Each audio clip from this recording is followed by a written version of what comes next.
우리 옆에 계신 분하고 이렇게 한번 인사해 볼까요? 찬양하는 걸 좋아합시다.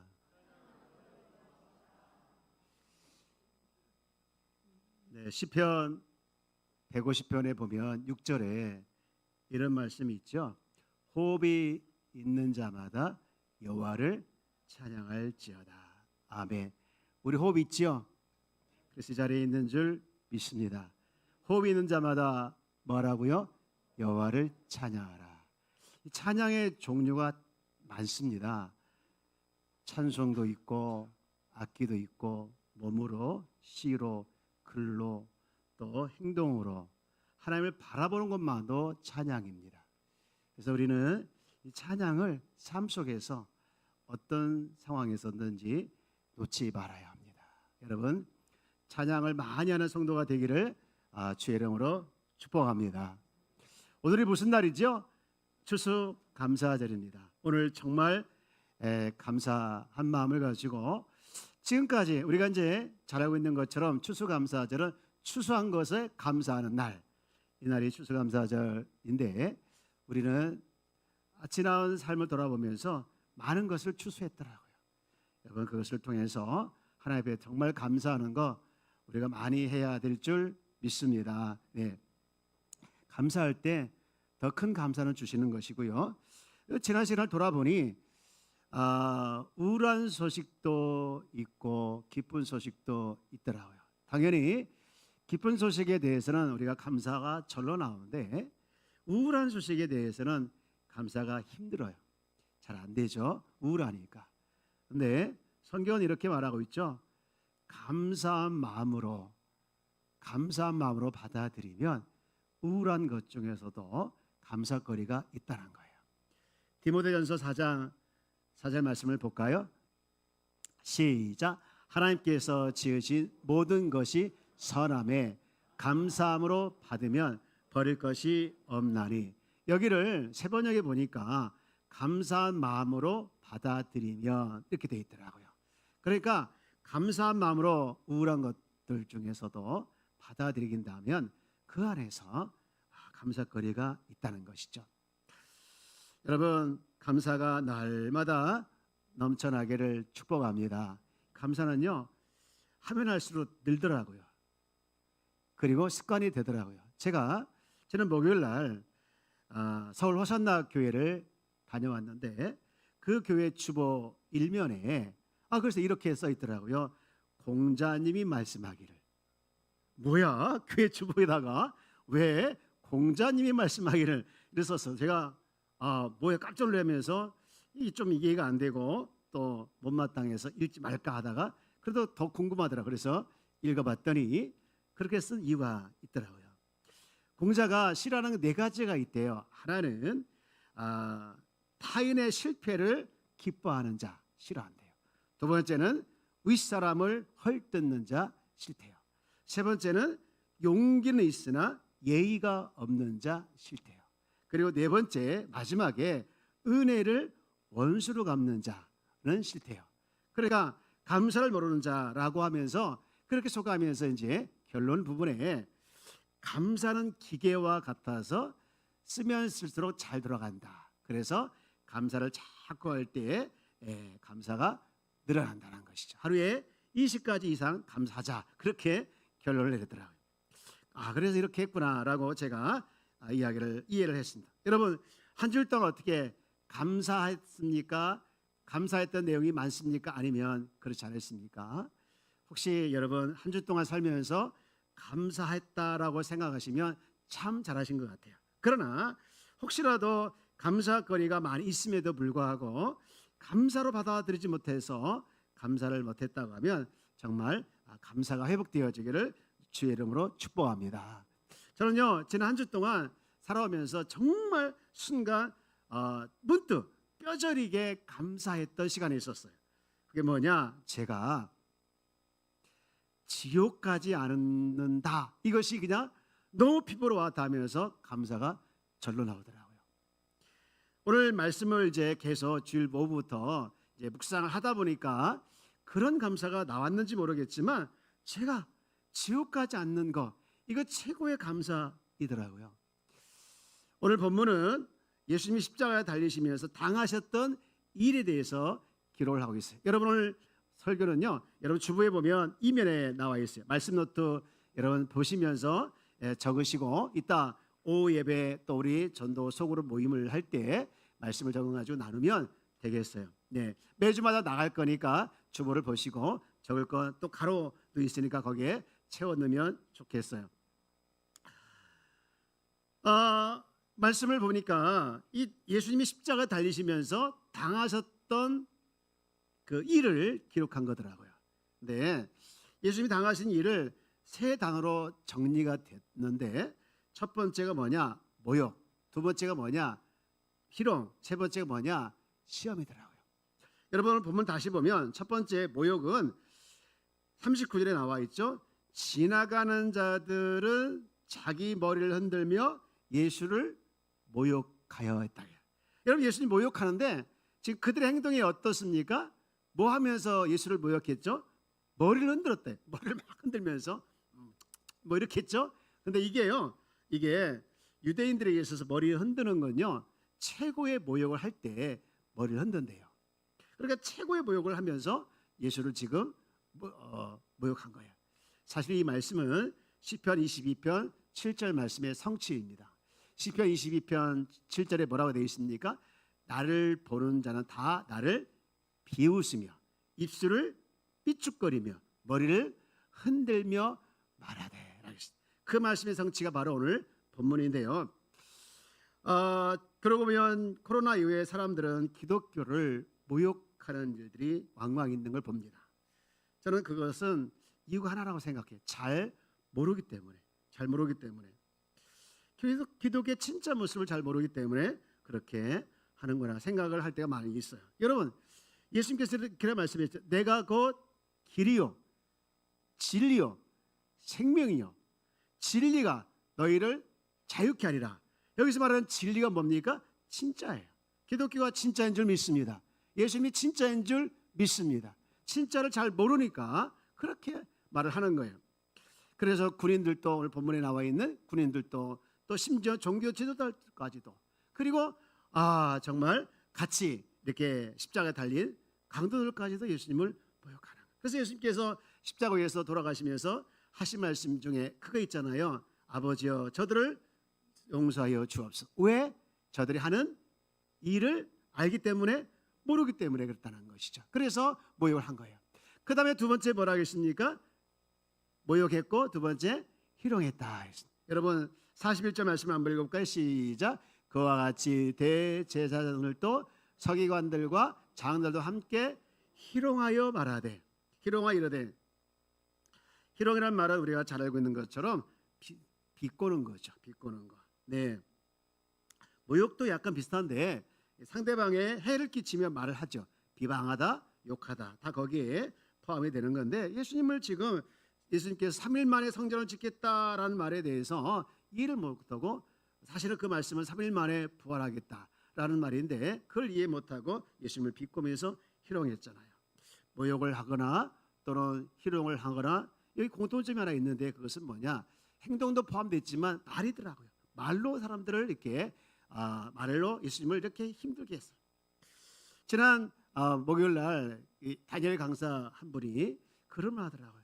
어려울 때 부모님들이 자녀들에게 항상 잊지 말고 해야 할 세 마디가 있어요 하면서 세 마디를 얘기하는데 참 마음에 남았어요. 부모님은 자녀에게 항상 세 마디를 해야 된대요. 항상 뭐니까 나는 너를 사랑한다. 두 번째 나는 너를 믿는다. 세 번째 나는 너를 자랑스럽게 여긴다. 그렇게 하더라고요. 그래서 제가 그날 바로 우리 딸한테 써먹었어요. 나는 너를 사랑한다. 나는 너를 믿는다. 나는 네가 자랑스럽다. 얘가 깜짝 놀라가지고 막 우글우글 나왔나 보죠. 그러면서 막 웃더라고요. 그래서 하는 말, 아빠 나도 사랑해. 그래서 저는 충격적인 말을 들었어요. 우리 딸한테. 나는요 아빠 같은 남자와 결혼하고 싶어요. 별로 기분이 안 좋으시죠? 네. 저도 기분이 별로 안 좋아요. 네. 자, 그다음에 세 번째 뭐였습니까? 예수님이 당하신 세 번째는 시험이더라고요. 시험. 십자가 위에서 당하신 일 세 번째 42절 말씀을 읽어볼까요? 시작. 이르되 성전을 열고 사흘에 짓는 자여 내가 만일 하나님의 아들이여거든 자기를 구원하고 십자가에서 내려오라 하며 라게 되어 있습니다. 네, 무슨 얘기입니까? 십자가에서 내려와 봐. 그리고 자기를 구원해 봐. 네가 진짜 하나님의 아들이고 네가 진짜 메시아면 한번 그렇게 해봐 라고 하면서 지금 예수님을 시험한 거예요. 여러분, 그 말의 의미가 뭡니까? 당신이 메시아임을 증거해보라는 거예요. 증명해내라는 거예요. 능력을 보여주라는 거예요. 근데 사실 예수님은 이미 공생의 기간 동안에 충분히 당신이 메시아임을, 구원자임을 많이 보여줬죠. 오병이어의 기적이든 칠병이어 기적이든 또 38년 병자를 고치든 죽은 나사로 살리든 수없이 예수님이 메시아임을, 그리고 스스로 자증하기를 내가 메시아다, 구원자다라는 것을 말씀을 해 주셨어요. 그리고 십자가에서 예수님께서 뭐라고 말씀하셨습니까? 요한복음 19장 30절 말씀해 보면 예수께서 신포도주를 받으신 후에 이르시되 뭐 했다? 다 이루었다라고 말씀하죠. 다 이루었다. 뭡니까? 메시아로서, 하나님의 아들로서 사역을 다 이루시면서 증명해냈다는 거예요. 이 말씀을 통해서 우리에게 주는 메시지가 있더라고요. 예수님은 시험의 대상이 아니라 믿음의 대상이라는 거예요. 아멘이십니까? 예수님은 믿을 뿐인 줄 믿습니다. 살아계시나요? 아닙니다. 살아계신 줄 믿습니다. 구원자인가요? 아닙니다. 구원자인 줄 믿습니다. 당신이 메시아인가요? 아닙니다. 메시아인 줄 믿습니다. 우리는 예수님을 시험할 대상이 아니라 100% 믿음의 대상인 줄 믿습니다. 여러분, 시험하지 않기를 주의 이름으로 축복합니다. 그러면서 제가요, 지난주 오후 예배부터 마치고 이제 계속해서 이 말씀을 읽으면서 묵상을 하는데, 왜 예수님께서 이런 시험 당하시고 모욕을 당하시고 또 심지어 희롱과 조롱을 당하셨을까? 그 이유가 뭘까? 도대체 왜 그랬을까? 우리는 답을 다 알잖아요. 답을 다 아는데, 그런데요, 제가 좀 더 느끼면서 그 예수님의 마음과 예수님의 뜻을 좀 더 느끼고 싶었어요. 그래서 계속 묵상하는데 한 가지 마음이 오더라고요. 무슨 얘기냐? 무슨 마음이냐? 내가 그렇게 십자가에서 모욕을 당하고 십자가에서 시험을 당하고 내가 십자가에서 그렇게 희롱과 조롱을 당한 단 하나 이유는 바로 너를 살리기 위해서다.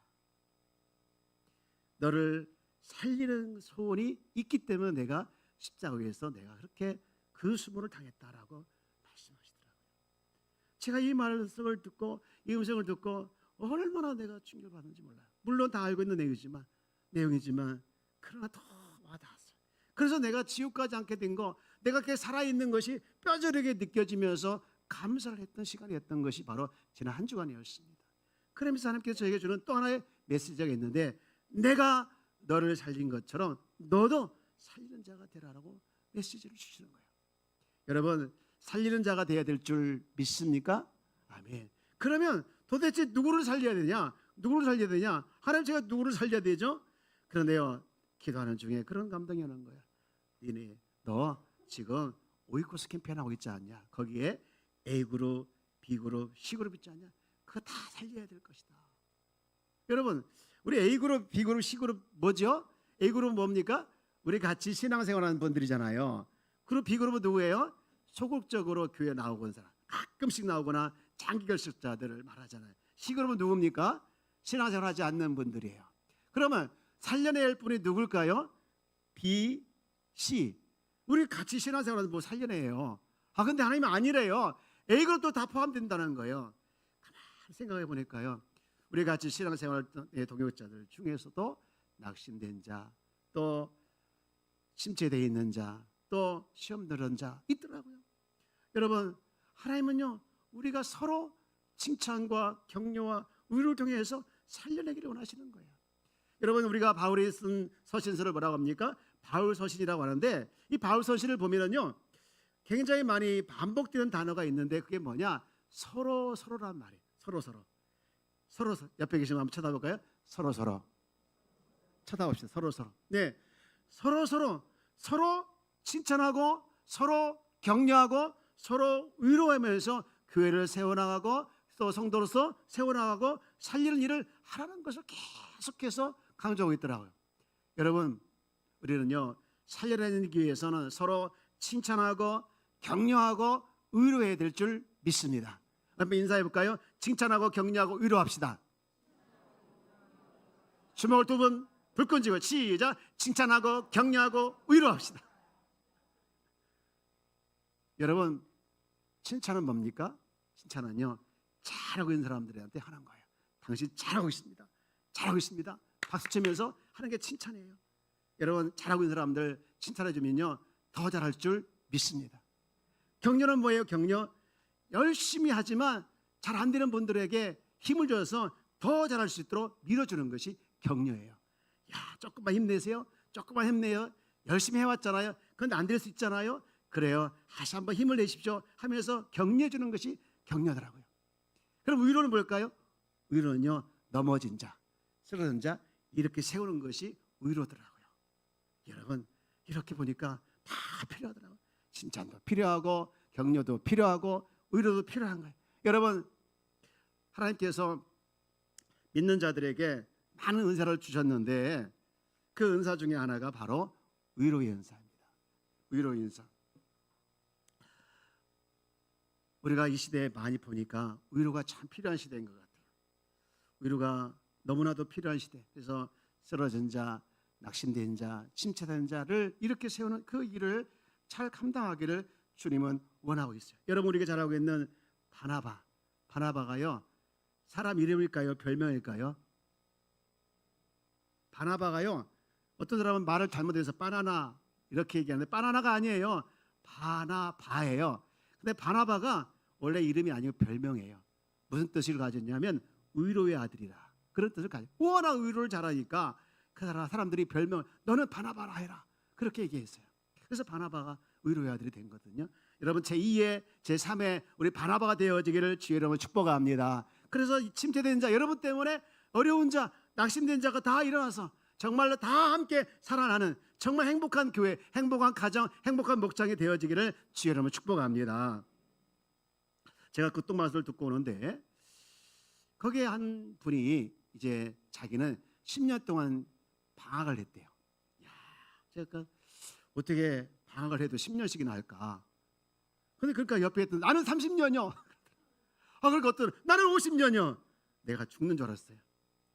야, 이게 교회에서 한번 낙심하고 침체되면 또 쓰러지면 10년 훅 지나가는구나. 30년 훅 지나가는구나. 50년 푹 지나가는구나. 정신이 번쩍 나더라고요.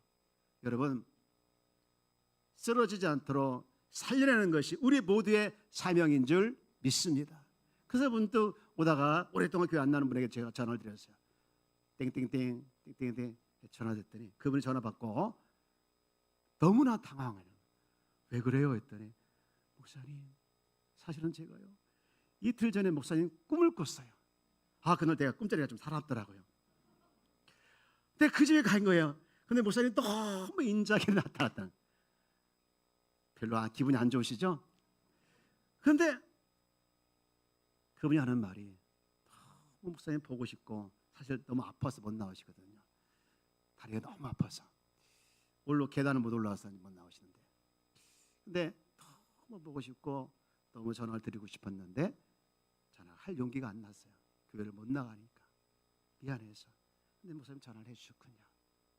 그러면서 전화를 받는데 제가 그때 느낀 마음이 뭐냐, 야, 이렇게 오랫동안 교회 안 나오신 분들도, 낙심된 자들도 우리의 따뜻한 전화 한마디, 말 한마디 또 찾아오는 것을 기다리고 있구나라는 것을 제가 느끼게 되었어요. 사랑하는 여러분, 우리는 살리는 일을, 이 귀한 사명을 저와 여러분들이 잘 감당해내는 우리 주님의 자녀가 되어지기를 주의 이름으로 축복합니다. 그러면 어떻게 살려내느냐? 방법이 필요하잖아요. 오늘 주님은 두 가지 말씀하는데 여러분, 종합하며 또 결론은 그거더라고요. 내가 살아야 됩니다. 여러분 살기를 주의 이름으로 축복합니다. 내가 살아야 남도 살릴 수 있더라는 거예요. 그러면 내가 어떻게 살아나느냐? 오늘 본문은 두 가지를 얘기하고 있는데 첫 번째는요, 회개해야 된다는 거예요. 오늘 본문에 나와 있는 십자가의 사건 중에서 등장인물이 많이 나오는데 그 중에 강도들도 있었죠. 근데 오늘 본문에 나와 있지 않지만 강도들을 이렇게 보면 강도 중에 한 명이 예수님에게 말한 내용이 나와요.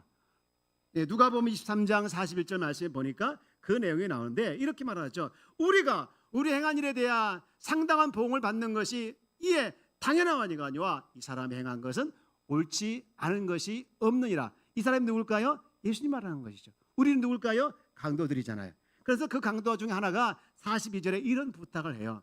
시작. 이르되 예수여 당신의 나라 임하실 때 나를 기억하소서. 야, 근데요 그 상황에 자기가 어떤 사람이라는 것을 알고 회개하는 거예요. 그리고는 뭐합니까? 나를 불쌍히 여겨달라고, 나를 긍휼히 여겨달라. 근데요 여러분 43절에 기적이 일어나죠. 43절 뭐라고 합니까? 시작. 예수께서 이르시되 내가 진실로 내게 이르노니 오늘 내가 나와 함께 낙원에 있으리라. 야, 저는 이 말씀을 보면서 너무나도 은혜가 되는 거예요. 왜 그러냐? 주님은 회개할 때 일하신다는 거예요. 어제 권호종 집사님이 그런 얘기를 많이 하더라고요. 회개할 때 하나님이 역사했다고요. 회개할 때 자기 가정에 하나님께서 일하시기 시작했다고요. 자기를 바꾸려고 그 얘기를 말하면서 제가 많이 은혜를 받았습니다. 여러분, 우리 삶 가운데 막히고 힘든 부분이 있고 어려운 부분일 때 주님께서 주시는 메시지가 있는데, 내가 너의 인생에 개입하기를 원한다, 네 인생에 내가 함께하기를 원한다. 그러나 그렇지 못하는 하나 있는데 회개가 안 된 거예요. 여러분, 회개와 반성이 있습니다. 자백과 반성과 회개가 있는데, 자백하고 반성하는 것은 내가 잘못했습니다라고 그냥 잠시 마음을 붓는 거예요. 그러나 회개는요 방향을 180도 바꾸는 거예요. 이것이 회개입니다. 주님이 일하시길 원하신다면, 내가 하나님 앞에 혹시 우리는 구원받았는 자녀임에도 불구하고 여러분 우리가 살아가면서 알고 지은 죄 모르고 지은 죄가 있을 수가 있어요. 세상에 왜 이렇게 악할까요? 세상에 왜 이렇게 참 험난할까요? 그 이유가 하나더라고요. 회개가 없기 때문에 그런 거예요. 사랑도 식고 칭찬과 격려와 의료가 식은 이유가 바로 회개가 없기 때문에 그렇더라고요. 여러분, 내가 하나님 앞에서 쓰임받고 내가 하나님, 내 삶 가운데 하나님 일하시기 위해서는 내가 먼저 하나님 앞에 철저히 하나님 뜻대로 살아가기를 위해서 회개가 선행되어야 될 줄 믿습니다. 그리고 나서 할 일이 뭐냐? 여러분 따라서 예수로 시작하는 거다. 누구로 시작하는 거라고요? 여러분, 회개는요 내가 죽는 거예요. 오늘 본문에 도대체 이해가 되지 않는 부분이 하나 나오더라고요. 27장 34절 말씀을 볼까요? 시작. 실개탄 포도주를 예수께서 주어 마시게 하려 하였더니 예수께서 맛보고 마시고자 하지 아니하셨더라. 뭘 마시지 않겠다고 했습니까? 실개탄 포도주를. 여러분 왜 그랬을까요? 왜 예수님께서 이걸 안 마실까요? 써서? 실개탄 포도주 쓰니까 안 마실 수 있죠. 또는 맛이 없어서 그럴 수도 있겠죠. 네, 여러분요 실개탄 포도주의 용도는 뭐냐면요, 이 쉽게 얘기해서 마취제 역할을 하는 거예요. 지금 예수님 십자가에서 고통 중에 있잖아요. 그래서 그것을 드린 이유가 뭐냐? 그 고통을 좀이라도 잃어버리기 위해서, 잊어버리게 하기 위해서 그렇게 드렸는데 거절한 거예요. 거절한 거예요. 왜 그랬을까? 왜 거절했을까? 가만히 보니까요, 예수님께서 이 땅에 오신 목적이 뭡니까? 죽으러 오신 거예요. 그 십자가에 지금 죽는 과정이 있는 거예요. 근데 그 죽을 과정이 얼마나 고통스럽겠습니까? 얼마나 고통스럽고 힘들겠습니까? 그 고통을 잠시라도 잊고 싶으면 마셨을 거예요. 그런데 마시지 않고 내가 온 이유를 그대로 다 담고 싶었어요. 고통을 그대로 받아들이고 싶었어요. 쓸개까지 단 포도를 마시면서 내가 고통을 잠시 잊고 싶지 않은 것이라 그냥 다 받아들이고 싶었던 것이었습니다. 그래서 거부한 거예요. 철저히 십자가에서 예수님은 죽으신 거죠. 저는 이 말씀을 읽으면서 얼마나 마음이 아팠는지 몰라요. 여러분, 십자가는요 죽는 거예요. 십자가는 죽는 거예요. 예수님께서 우리 위해서 죽으셨고, 중요한 것은 그 죽으실 때 저와 여러분도 함께 죽게 된 줄 믿습니다. 예수님의 죽으심과 함께 우리도 죽었고, 예수님 부활과 함께 우리도 부활했고, 이제는 옛사람은 죽었고 새로운 피조물로서 살아가는 새로운 피조물인 줄 믿습니다. 이것이 우리인 줄 믿습니까? 여러분, 그러면 우리는 누구와 함께 살아가야 합니까? 새로 부활하신 주님과 함께 살아갈 때, 주님은 우리 가운데 내가 살게 되어지고 나의 삶을 통해서 또한 다른 사람을 살리게 되어지는 귀한 역사가 일어나게 될 줄 믿습니다. 말씀을 정리합니다.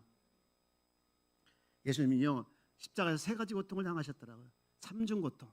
뭡니까? 첫 번째 육신적인 고통, 십자가의 고통이죠. 두 번째 이런 수모를 닫는 정신적 고통이에요. 그리고 가장 큰 고통은 뭐냐? 하나님께로부터 버림받은 거예요. 엘리 엘리 라마 사막다니 어찌 나를 버리셨나이까 라는 버림이죠. 그것은 왜 그랬을까요? 저와 여러분을 살리기 위해서, 살리는 것이 예수님의 소원인 줄 믿습니다. 그래서 우리가 살아난 줄 믿습니다. 살아났으면 우리도 할 일이 있는데, 우리에게 주신 메시지가 뭐냐? 너도 살리려는 자가 되라는 거예요. A그룹, B그룹, C그룹 살리려는 자가 되라. 제가 사진 하나 보여드릴게요. 너무나도 이쁜 어린아이, 예쁘죠? 예, 누군지 혹시 아십니까? 아무도 모를까요? 누구?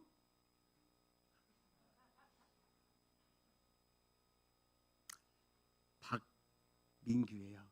네, 이 친구가 뇌사 판정을 받고 세상을 떠났어요. 아프죠? 근데 그 친구, 이 어린아이가 이제 아버지 엄마가 결정하기를 장기 기증을 하기로 결정했어요. 그래서 덕분에 4명이 살아났어요. 이 아이는 죽고. 근데 아버지가 이런 말을 해요. 사랑하는 아들을 무의미하게 보내는 것보다 세상에 기억되고 싶어서 장기 기증을 합니다. 이 장기 기를 받은 사람들은 평생 민규를 잊지 못할 거야. 그리고 그 행동에 대해서 많은 분들은 기억할 겁니다. 저는 이 글을 읽으면서 주님께서 우리에게 주는 분명한 메시지가 있더라고요. 내가 너희를 살리기 위해서 죽었자니 너도 살려내는 일을 감당하여라. 주님의 명령입니다. 우리는 서로 칭찬하고 격려하고 위로를 해서 서로 살려내고, 우리 A그룹도 살려내고 B그룹도 살려내고 C그룹도 살려내는 우리 귀한 성도가 되어지기를 주의 이름으로 축복합니다. 주님의 명령을 우리가 순종할 때 하나님은 일하시게 될 줄 믿습니다. 그 일하심을 경험하는 우리 귀한 성도가 다 되어지기를 주의 이름으로 축복합니다. 네, 강복상노님이 전도대상자를 찾는데 뜻밖의 사람을 만났대요.